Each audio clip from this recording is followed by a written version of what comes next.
നല്ല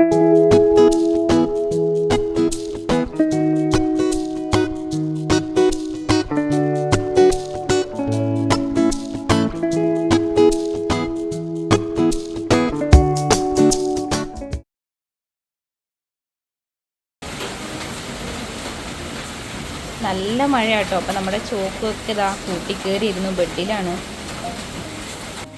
അപ്പോൾ നല്ല മഴയൊക്കെ പെയ്തൊന്ന് തോർന്നിട്ടുണ്ട്. അപ്പോൾ ഞാൻ എന്ത് വെക്കുന്ന ഇങ്ങനെ ആലോചിച്ചിരിക്കുമ്പോഴാട്ടോ നമുക്ക് കുറച്ച് നല്ല നാടൻ മത്തി കിട്ടിയിട്ടുണ്ട്. അപ്പം നമുക്കിന്ന് നല്ല നാടൻ കേരള സ്റ്റൈൽ മത്തിപ്പുളി എങ്ങനെ ഉണ്ടാക്കാമെന്ന് നോക്കാം. അപ്പോൾ മത്തിയുടെ ഒപ്പം ഉള്ളത് കുറച്ച് നല്ല ആറ്റുമീനാട്ടോ. അപ്പോൾ അതും കിട്ടിയിട്ടുണ്ട്. അപ്പോൾ നമുക്കത് വറുക്കെടുക്കാം. ഇത് നമുക്ക് നല്ലൊരു പുളി വയ്ക്കാം, അപ്പോൾ മത്തിപ്പുളി. അപ്പോൾ അതെങ്ങനെയാണ് ഉണ്ടാക്കാൻ നമുക്ക് നോക്കാം.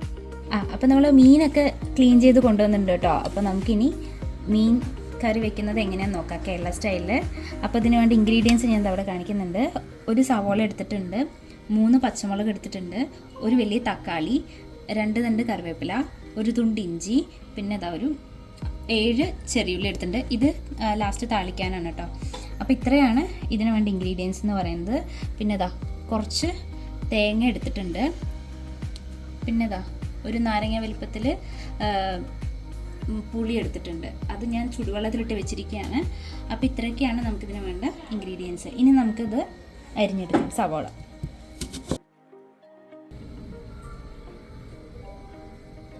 ഇനി തക്കാളി നമുക്ക് നീളത്തിൽ അരിഞ്ഞെടുക്കാം കേട്ടോ. ഇനി നമുക്ക് ഇഞ്ചി അരിഞ്ഞെടുക്കാം. ഇത് കുറച്ചുകൂടി ചെറുതാക്കി അരിയാം കേട്ടോ. അതാകുമ്പോൾ നമുക്ക് കഴിക്കാൻ കുറച്ചുകൂടി നല്ലതാണ്. വലിയ പീസാക്കിയെന്ന് വെച്ചാൽ നമ്മൾ ഇഞ്ചി മാറ്റിയിടും. അപ്പം നല്ല ചെറിയ പീസായിട്ട് അരിഞ്ഞെടുക്കാം. പച്ചമുളക് നമുക്ക് നീളത്തിൽ അരിഞ്ഞെടുക്കാം കേട്ടോ, ഇങ്ങനെ. അപ്പോൾ 3 പച്ചമുളക് നീളത്തിൽ അരിഞ്ഞെടുത്തിട്ടുണ്ട്. ഇഞ്ചി നല്ല ചെറുതാക്കിയിട്ടാണ് കേട്ടോ അരിഞ്ഞെടുത്തിരിക്കുന്നത്. പിന്നെ തക്കാളി നീളത്തിൽ അരിഞ്ഞെടുത്തത്. അപ്പോൾ ഇത്രയാണ് നമുക്ക് മെയിനായിട്ട് വേണ്ട ഇൻഗ്രീഡിയൻസ്. ചെറിയുള്ളി, ഇത് നമുക്ക് നീളത്തിൽ തന്നെയാണ് കേട്ടോ അരിയേണ്ടത്. ഇത് നമുക്ക് താളിക്കാനാണ്.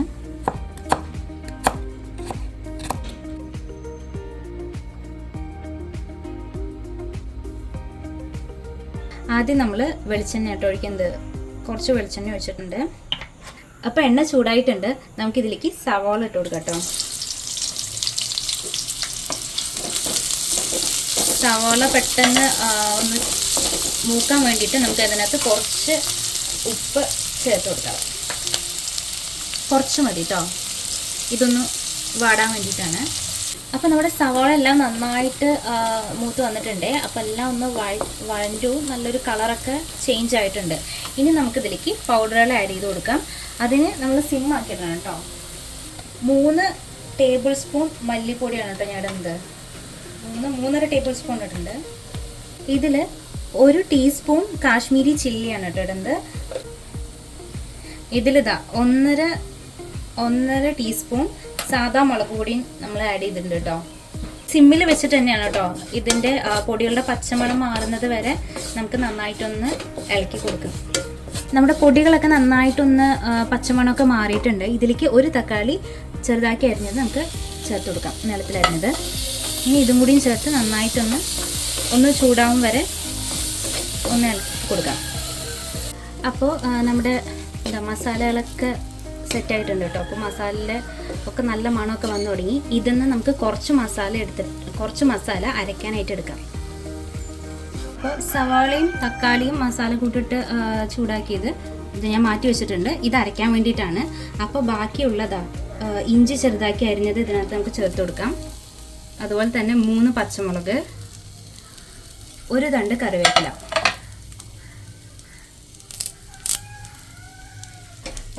ഇനി ഇതിലേക്ക് ഞാൻ കുറച്ച് വെള്ളം ചൂടാക്കി വെച്ചിട്ടുണ്ടായിരുന്നു. അത് ഞാൻ ഇതിലേക്ക് ചേർക്കുകയാണ്.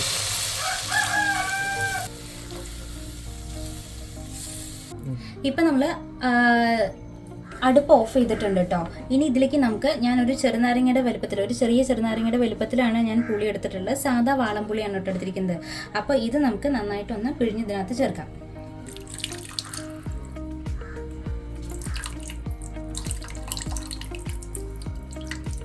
നേരത്തെ വഴറ്റി വെച്ച സവാളയും തക്കാളിയും മിക്സിൻ്റെ ജാറിലേക്ക് ഇടുന്നുണ്ട് കേട്ടോ. അത് നന്നായി തണുത്തു. ഇനി അതിലോട്ട് നമുക്ക് തേങ്ങ കൂടി ആഡ് ചെയ്യാം. തേങ്ങയിലേക്ക് ഇനി നമുക്കൊരു 1/2 ടീസ്പൂണോളം മഞ്ഞൾപ്പൊടി ഞാൻ ഇട്ട് കൊടുക്കുന്നുണ്ട് കേട്ടോ. ഈ അരപ്പിലാണ് ഞാൻ ചേർക്കുന്നത്. കാരണം എന്താ വെച്ചാൽ കറിക്ക് കുറച്ചും കൂടി കളറ് കിട്ടും ഈ അരപ്പിലേക്ക് നമ്മൾ തേങ്ങ ചേർത്താം. ഇനി നമുക്ക് നന്നായിട്ടൊന്ന് അരച്ചെടുക്കാം. നല്ല രീതിക്ക് അരയണം കേട്ടോ അത്. ഇതിലോട്ട് നമുക്ക് 1.5 ടേബിൾ സ്പൂൺ കല്ലുപ്പ് ആഡ് ചെയ്യണം കേട്ടോ. അപ്പോൾ ഞാൻ ഗ്യാസ് ഓൺ ആക്കിയിട്ടുണ്ട്. ഇനി നമുക്ക് അരപ്പ് ആഡ് ചെയ്ത് കൊടുക്കാം കേട്ടോ അതിലേക്ക്.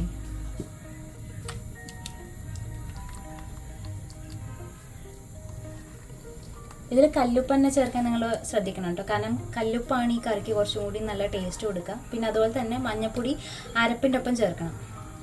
എന്നാലാണ് കറിക്ക് കുറച്ചും കൂടി നല്ല കളർ ഉണ്ടാവുള്ളൂ. ഞാൻ ഇതിലോട്ട് തേങ്ങ അരപ്പ് ഒന്ന് വെള്ളം ഒഴിച്ചിട്ടുണ്ട്. അതുപോലെ തന്നെ പുളിയും വെള്ളം ഒഴിച്ചിട്ട് ഇതിനൊക്കെ ആഡ് ചെയ്തിട്ടുണ്ട്. അപ്പോൾ ഇതിന് മൊത്തം ഞാൻ എടുത്തത് 2 കപ്പ് വെള്ളമാണ്. അപ്പോൾ അത് നിങ്ങളൊന്ന് മൈൻഡിൽ വെക്കുക കേട്ടോ വെള്ളം ഒഴിക്കുമ്പോൾ. പിന്നെ അതുപോലെ തന്നെ ഇത് നന്നായി തിളയ്ക്കാൻ വെച്ചിട്ടുണ്ട്.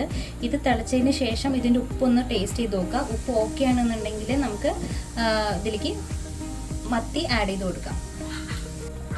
അപ്പോൾ നമ്മുടെ ഗ്രേവി എല്ലാം നന്നായി തിളച്ച് വന്നിട്ടുണ്ട്. ഇതിൽ ഞാൻ ഉപ്പൊക്കെ നോക്കി, ഉപ്പെല്ലാം കറക്റ്റാണ്, ഉപ്പും പുളിയെല്ലാം കറക്റ്റാണ്. അപ്പോൾ പക്ഷെ കുറച്ച് കട്ടിയായിട്ടുണ്ട്. അപ്പോൾ ഞാൻ കുറച്ച് ചുടുവെള്ളം, ഒരു 1/4 കപ്പിന് താഴെ ചുടുവെള്ളം ഞാൻ ഇതിലേക്ക് ചേർക്കുന്നുണ്ട് കേട്ടോ. അപ്പോൾ നമ്മുടെ കറിയൊക്കെ നന്നായി തിളച്ച് വന്നിട്ടുണ്ട്. ഇനി നമുക്കിതിലേക്ക് മത്തി ചേർത്ത് കൊടുക്കാം കേട്ടോ. ഉപ്പൊക്കെ നോക്കി, ഉപ്പെല്ലാം കറക്റ്റായിരുന്നു. ഉപ്പും പുളിയെല്ലാം ഈ സമയത്ത് നിങ്ങൾ ചെക്ക് ചെയ്ത് നോക്കണം കേട്ടോ, ഓക്കെ അല്ലേന്ന്. അതിന് ശേഷം നന്നായി തിളച്ചതിന് ശേഷം നമുക്ക് ഈ മത്തിയൊക്കെ ഇതിലേക്ക് ചേർക്കാം.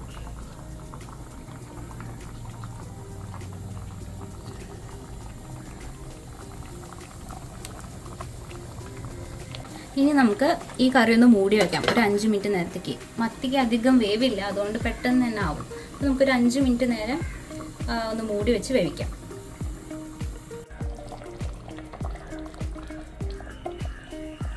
നമ്മുടെ മീൻകറി എല്ലാം ആയിട്ടുണ്ട് കേട്ടോ. ഇനി നമുക്കിതിനെ താളിക്കാം.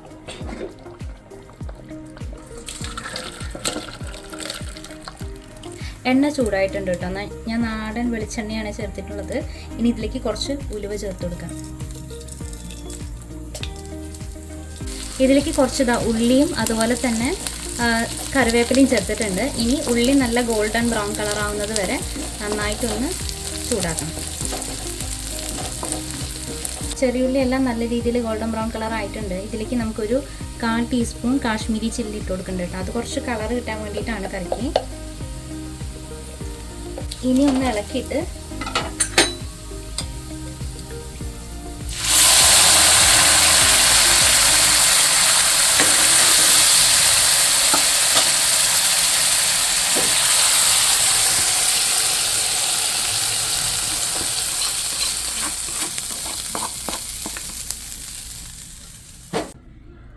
അപ്പോൾ ഞാൻ ഉള്ളിയൊക്കെ താളിച്ച് ഒഴിച്ചിട്ടുണ്ട്. ഇനി നമുക്കിത് നല്ലൊരു വാഴയില കൊണ്ടൊന്ന് മൂടി വെക്കാം കേട്ടോ. ഇത് ഓപ്ഷനിലാണ്, പക്ഷേ ഈ വാഴയിലേൻ്റെ മണമൊക്കെ നമുക്ക് അതിൽ കിട്ടും ഈ വാഴയില വെച്ച് മൂടുമ്പോഴേ. അതിന് വേണ്ടിയിട്ട് ഇങ്ങനെ വെച്ചിരിക്കുന്നത്. ഇനി ഒരു 10-15 മിനിറ്റ് നമുക്ക് ഇങ്ങനെ വെക്കാം. അതിന് ശേഷം സെർവ് ചെയ്യാം. അപ്പോൾ നമ്മുടെ മീൻകറി റെഡി ആയിട്ടുണ്ട്. കേരള സ്റ്റൈൽ മീൻകറിയാണ്.